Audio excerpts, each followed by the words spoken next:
मैं विकास, मेरी तरफ से आप सभी को गुड आफ्टरनून। आपने हमारे YouTube channel physical health care की दोनों वीडियो को इतना पसंद किया और इस चैनल की सदस्यता बढ़ाने में अपना योगदान दिया, इसके लिए मैं आप सभी का आभारी हूं और दिल से धन्यवाद देता हूं। आज हमारे YouTube चैनल की तीसरी वीडियो है।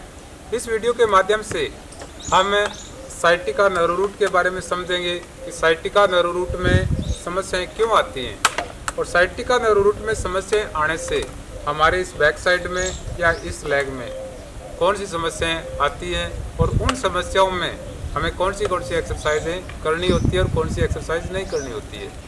ये ह्यूमन स्पाइन कैनाल है, यानी रीढ़ की हड्डी। इसके बारे में मैं पहले भी आपको बता चुका हूँ, एक बार फिर रिपीट कर रहा हूँ। ये सर्वाइकल पार्ट है C1 से C7 तक। ये T1 से लेकर T12 तक है, थोरैक्सियल पार्ट है। ये लंबर पार्ट है L1 से लेकर L5 तक। ये सैक्रम पार्ट है, ये कोक्सिन पार्ट है। ये स्पाइन कैनाल का लंबर पार्ट है, ये सैक्रम पार्ट है। मैं आपको इसके माध्यम से बताऊंगा कि साइटिका नर्व रूट यहाँ से किस प्रकार निकलता है।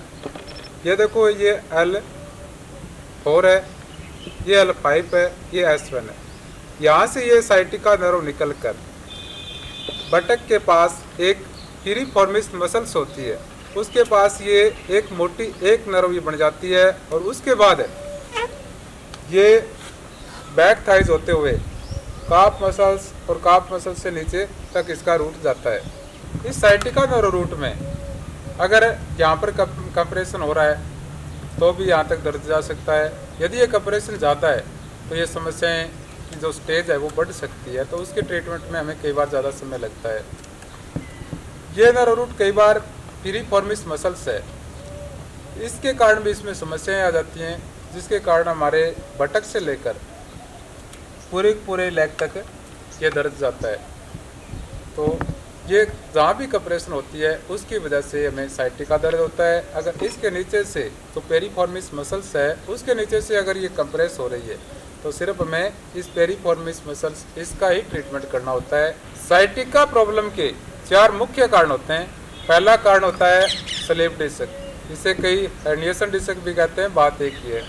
दूसरा कारण होता है सेकेंडरी कैनाल स्टेनोसिस। तीसरा होता है फेशियल जॉइंट आर्थ्रोपैथी। चौथा कारण होता है फोरामिनल कैनाल स्टेनोसिस। और 5-4% इसके अलग कारण भी होते हैं, जैसे एनकेलोजी स्पॉन्डिलाइटिस। साइटिका प्रॉब्लम का पहला रीजन होता है स्लीप डिस्क। तो स्लीप डिस्क की मैंने आपको पहले भी 4 स्टेज बताई थी। पहली स्टेज होती है एनुलर टियर, प्रोट्रूजन, एक्सट्रूजन और सिक्वेशन। स्लीप डिस्क की जो एक्सट्रूजन कंडीशन होती है, जैसे L4 ये L5, यहाँ एक्सट्रूजन के कारण जो फ्लूइड वाटर बाहर निकला हुआ है और उसके कारण नर्व कंप्रेस हो रही है। और साइटिका पेन जो यहाँ लेग में भी जा रहा है, यहाँ बटक में यहाँ भी है। तो यदि हम इसमें फ्लेक्शन एक्सरसाइज करते हैं तो ये फ्लूइड वाटर और बाहर निकल सकता है, जिससे हमें और नुकसान हो सकता है। इसलिए यदि एक्सट्रूजन कंडीशन हो तो इसमें हमें हो सके तो एक्सटेंशन एक्सरसाइज करनी चाहिए। स्लीप डिस्क एक प्राइमरी समस्या है। यदि ये समस्या आपको है तो आपको अपने डॉक्टर से मिलकर और वो जो MRI करवा रहे हैं और उनका डायग्नोज करके जो आपको ट्रीटमेंट दे रहे हैं वही ट्रीटमेंट आपको लेना चाहिए। स्टेट लेजिंग टेस्ट, जैसे ही हम इसको 40 डिग्री उठाते हैं, ये पैसिव टेस्ट होता है। पिछली बार मैंने एक्टिव टेस्ट करके आपको बताया था। तो पैसिव टेस्ट ये 40 डिग्री करते हैं, तो जैसे ये साइटिका नर्व, जैसे L4 में ये नर्व कंप्रेस हो रही है तो यहाँ पर ये दर्द महसूस होगा आपको। ये है पहला सिम्टम। दूसरा सिम्टम मैंने आपको बताया था कि अर्ली मॉर्निंग के टाइम जैसे ये डिस्क वाटर स्टोर करती है, इसके कारण यहाँ पर आपको एक्यूट पेन फीलिंग होगा। ये है दूसरा सिम्टम। प्रेस डिस्क बल्ज का तीसरा सिम्टम ये होता है कि जैसे ही हम आगे झुकते हैं, आगे झुकने पर हमें यहाँ पर जैसे L4 में दर्द महसूस होगा और जैसे ही हम पीछे मूवमेंट करते हैं तो हमें रिलैक्स मिलेगा। तो ये होता है तीसरा सिम्टम प्रेस डिस्क बल्ज का। चौथा सिम्टम होता है जैसे कफिंग स्नीजिंग, इसमें हमें पेन महसूस होगा। यदि प्रेस डिस्क बल्ज के ये चारों सिम्टम आ रहे हैं तो आप घर पर एक बार इसको ये एक्सटेंशन एक्सरसाइज करते हो तो इसका फ्लूइड वाटर वो अंदर हो जाएगा। और यदि आपका दर्द सेंट्रलाइजेशन हो रहा है, ये दर्द धीरे धीरे कम हो रहा है, तो ये एक्सरसाइज बढ़िया हो रही है, आपको इसमें रिलीफ मिल सकता है। फ्रेश डिस्क बल्ज के जो मैंने एक्सरसाइज बताई एक्सटेंशन एक्सरसाइज है, वो एक्सरसाइज तभी करनी है जब सिर्फ आपको ओनली फ्रेश डिस्क बल्ज हो। यदि उसके साथ ये फेशियल जॉइंट आर्थोपैथी केनाल स्टोनोसिस है तो ये एक्सरसाइज आपको नहीं करनी होती। इस समस्या में यदि ये सारी समस्या आपको एक साथ हैं तो आपको अपने डॉक्टर से मिलना होगा और जो भी ट्रीटमेंट बताए वही ट्रीटमेंट आपको लेना चाहिए। दूसरा साइटिका पेन का दूसरा कारण होता है फेशियल जॉइंट आर्थोपैथी। जैसे ये फेशियल है L3 है, ये L3 है, ये L4 है। यहाँ पर ये साइटिका नर्व यहाँ से कंप्रेस हो रही है इन फेशियल जॉइंट के कारण, तो साइटिका प्रॉब्लम हो सकती है। तो ये है दूसरा कारण। यदि आपको फेशियल जॉइंट के कारण ये साइटिका दर्द हो रहा है तो इसमें आपको एक्सटेंशन एक्सरसाइज नहीं करनी होती, इसमें आप हो सके तो फ्लेक्शन एक्सरसाइज कीजिए। तो फ्लेक्शन एक्सरसाइज से ये साइटिका नर्व है इसका कंप्रेस कम हो सकता है। तीसरा कारण साइटिका पेन का होता है ये स्पाइन केनाल स्टोनोसिस या सेकेंडरी केनाल स्टोनोसिस। ये स्पाइन कोड, जो स्पाइन केनाल के अंदर स्पाइन कोड जो हिंदी में उसे मेरुरज्जु कहते हैं, वो L2 L1 इस भाग में आकर समाप्त हो जाती है। उसके बाद ये कोडाइकोन यहाँ स्टार्ट होता है। तो ये केनाल स्टोनोसिस होने के कारण जैसे 10 mm से ये केनाल कम रह जाती है तो हमें ये साइटिका पेन हो सकता है। इसके लिए भी हम फ्लेक्शन एक्सरसाइज कर सकते हैं। ये फ्लेक्शन एक्सरसाइज करने से ये केनाल जो नैरो हो गई है ये ओपन होने लग जाएगी।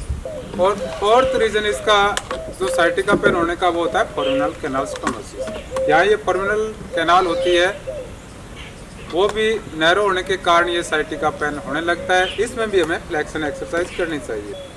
साइटिका प्रॉब्लम होने के जो मैंने आपको 4 कारण बताए, उनमें से जो स्लीप डिस्क है उसको छोड़कर जो 3 लास्ट कारण है, इन कारणों में जैसे ये फेशियल जॉइंट हो, चाहे सेकेंडरी केनाल स्टोनोसिस हो या फोर्मिनल केनाल स्टोनोसिस हो, इसमें आप तीनों कारणों में फ्लेक्शन एक्सरसाइज कर सकते हो। और जो स्लिप डिस्क है उसमें आपको फ्लेक्शन एक्सरसाइज नहीं करनी होती। हमारी बॉडी में कहीं भी पेन यानी दर्द हो, हमें यदि एक्यूट इंजरी हुई है जैसे 48 आवर्स से पहले तो आइस थेरेपी करनी होती है। यदि हमें बैक पेन क्रोनिक है, बहुत पुराने समय से है, तो उस पर हमें हीट थेरेपी उपयुक्त रहती है, इसलिए हीट थेरेपी का इस्तेमाल करना चाहिए। ये जो आइस थेरेपी और हीट थेरेपी है उसके ऊपर हम आगे जाकर एक अलग वीडियो भी बनाएंगे जिसमें मैं आपको विस्तार से समझाऊंगा कि थेरेपी में आइस थेरेपी कब की जाती है और हीट थेरेपी कब की जाती है। कई बार हमें पीरिफॉर्मिस सिंड्रोम और साइटिका पेन में कंफ्यूज भी होता है। यहाँ पर ये पीरिफॉर्मिस मसल जो वी आकार की होती है, इसमें ये साइटिका नर्व यहाँ से कंप्रेस होती है, उसके कारण हमें इस लेग में और ये काफ मसल्स है इनमें दर्द होने लगता है। यदि पेरिफॉर्मिस मसल्स के कारण हमें ये दर्द हो रहा है तो यह दर्द यहाँ इस बटक से लेकर इस लेग में ज़्यादा होगा और इसकी रेडिएशन यहाँ पर कम जाएगी, तो इसलिए यहाँ पर इसका दर्द कम होगा। ये दर्द इस पेरिफॉर्मिस मसल्स है यहाँ से लेकर ये लेग में फैलेगा। ये पेरिफॉर्मिस सिंड्रोम है, इसके बारे में हम आगे जो पार्ट आएगा उसमें बात करेंगे कि पेरिफॉर्म सिंड्रोम में कौन सी एक्सरसाइज हमें करनी चाहिए। इसमें सबसे उपयुक्त एक्सरसाइज तो स्ट्रेचिंग एक्सरसाइज होती है। स्ट्रेचिंग एक्सरसाइज करके हम यदि ये नॉर्मल स्टेज पर है तो हम उसमें रिलीफ मिल सकता है। मेरे पास किसी का कमेंट्स आया कि मसाज तेल कौन सा यूज़ करना चाहिए। जहाँ तक मुझे लगता है जो मस्टर्ड ऑयल है वो हर जगह सुलभ है, वो मसाज तेल के लिए बहुत बढ़िया है। हो सके तो इसमें जो नटमैग होता है, जायफल और जो गार्लिक होता है, यदि वो थोड़ा बहुत उचित मात्रा में मिक्स करके इससे मसाज की जाए तो बहुत बढ़िया है। यदि फीमेल को अपने ब्रेस्ट से संबंधित कोई समस्या लंबे समय से चल रही है तो उनको अपना ब्रेस्ट सेल्फ एग्जामिनेशन करना चाहिए और उसी के आधार पर कोई मसाज ऑयल या अन्य ट्रीटमेंट लेना चाहिए। इस YouTube चैनल की जो नेक्स्ट वीडियो आएगी उसमें इस हिप के बारे में रोटेशन, जो इंटरनल रोटेशन और जो एक्सटर्नल रोटेशन है उसके बारे में, ये सबसे लंबी जो सार्टोरियस मसल्स होती है इसके बारे में और पेरिफॉर्म सिंड्रोम के बारे में चर्चा करेंगे। राजस्थान में जो रीट के एग्ज़ाम होने वाले हैं उन अभ्यर्थियों से मैं रिक्वेस्ट करता हूँ कि भी आपको स्टडी भी ऐड करनी पड़ेगी। टीचर की जॉब एक बहुत ही ज़्यादा रिस्पॉन्सिबिलिटी सर्विस है, इसके लिए कंपटीशन भी बहुत ज़्यादा है, इसलिए आपको स्टडी करना बहुत ज़रूरी है। आपके सर्वाइकल पार्ट में कोई समस्या ना आए, इसलिए मैंने एक बार जो पहला वीडियो था उसमें भी बताया था कि ये बिंदु आपको रिलैक्स करने चाहिए, और इसी प्रकार आपकी ये गर्दन इस दिशा में करके ये बिंदु भी आपको क्लॉकवाइज रिलैक्स करने चाहिए, और 2-4 बार आपको ये गर्दन पीछे भी करनी चाहिए। इससे आपका सर्वाइकल एकदम फिट रहेगा, आपका एग्ज़ाम बहुत बढ़िया होगा। मेरे इस physical health care YouTube channel के 2 मुख्य उद्देश्य हैं। फर्स्ट उद्देश्य ये है कि यदि हमें इस एटलस से लेकर कोक्सिन तक ये जितने स्पाइन कैनाल है उसके बारे में हमें अगर बेसिक जानकारी मिल जाए, थोड़ी बहुत MRI स्कैन भी जो रिपोर्ट आती है वो पढ़ने लग जाएं, तो जो समस्याएं फर्स्ट स्टेज पर हैं उनका हम कंट्रोल घर पर कर सकते हैं। दूसरा उद्देश्य ये है कि हमारे इंडिया में बहुत ही अच्छे डॉक्टर हैं, उनके द्वारा जो हमारा ट्रीटमेंट चल रहा है उस ट्रीटमेंट में हमारा सहयोग बढ़े। मेरे इस पिछले वीडियो पर मुझे कमेंट्स मिले जिसमें साइंस के फर्स्ट ईयर टीचर हैं और कई साइंस क्लासेस चलाते हैं। मैं उनसे रिक्वेस्ट करता हूं कि सर यदि आप भी अपना कोई यूट्यूब चैनल चला रहे हैं फिजिकल हेल्थ केयर पर तो बहुत बढ़िया है। अगर आप नहीं चला रहे हैं तो मैं आपको भी इनवाइट करता हूं, यदि आप मेरे यूट्यूब चैनल पर कोई वीडियो अपलोड करना चाहते हैं तो जिससे हमारे भारत में जो बैकबेन से संबंधित समस्याएं दिनों दिन बढ़ रही है, हर 10 में से 8 के बैकबेन से संबंधित है। किसी को ये समस्या काफ मसल से है, किसी को अपर बैक है, किसी को लो बैक है, तो इन समस्याओं पर हम सबके सहयोग से थोड़ा बहुत कंट्रोल हो सके। मैं आपके लिए नई नई जानकारियाँ लेकर आता रहूँगा। मेरी वीडियो देखने के लिए आप सभी का धन्यवाद।